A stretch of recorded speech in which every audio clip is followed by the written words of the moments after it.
A submarine is a vehicle that can carry people and go up and down in a column of water. So, what makes a submarine go up and down in a column of water?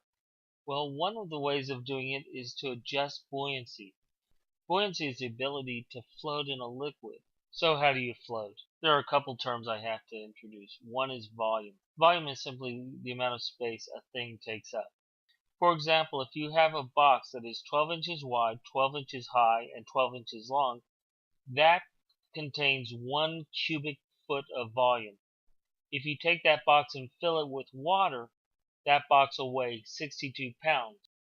Enough of the boring history. Let's actually talk about building a submarine. Today I'm going to use a demonstration model. This is it. It's just a simple jar. Doesn't look very fancy. It isn't. Just a screw on top. But this is going to be my sample submarine. Well, it's time to move on to another one. Okay. How much do you need to put in to make it go underwater? For that, you need to measure. So, a cylinder is just a round tube.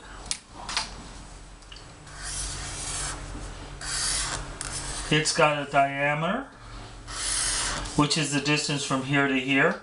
It's got a radius, which is half the diameter, or from there to there. And it's got a length, which is how long it is. So, D for diameter, R for radius, L for length. We're going to use that to calculate what the volume is of this particular tube.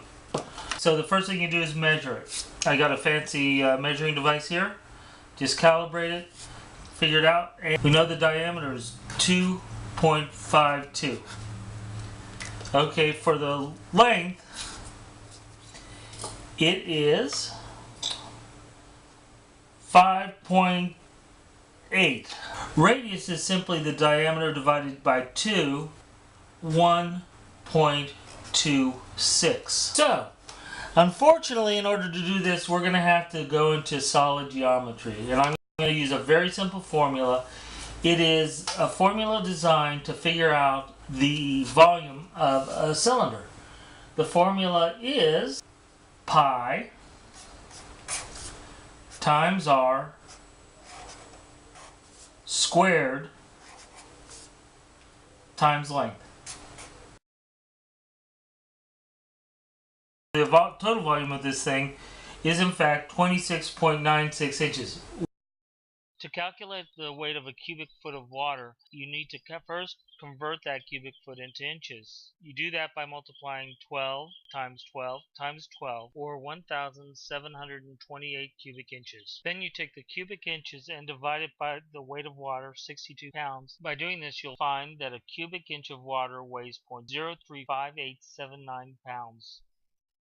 All I'm going to do is multiply my 26.971 times 0.035896, and that'll give me a total weight of approximately 0.9677 pounds. If I were to fill this up with water, this cylinder, it would be 0.9677 pounds. So I'm going to turn on my trusty scale.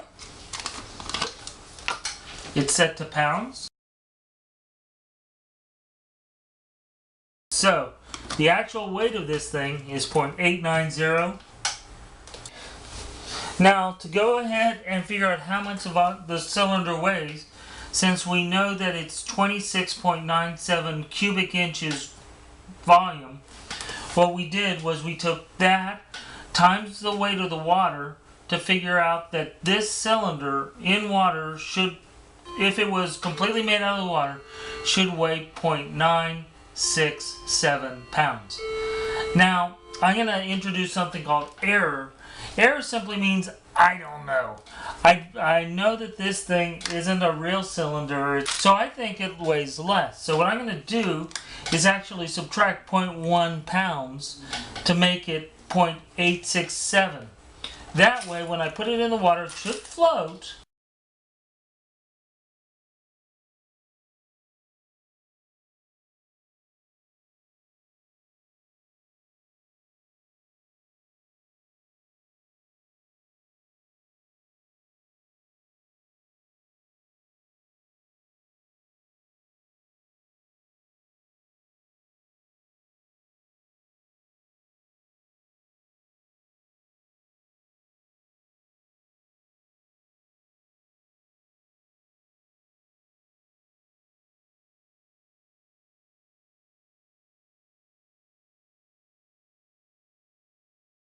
To make this submarine neutral, it has to weigh, drumroll please, 0.908. So neutral,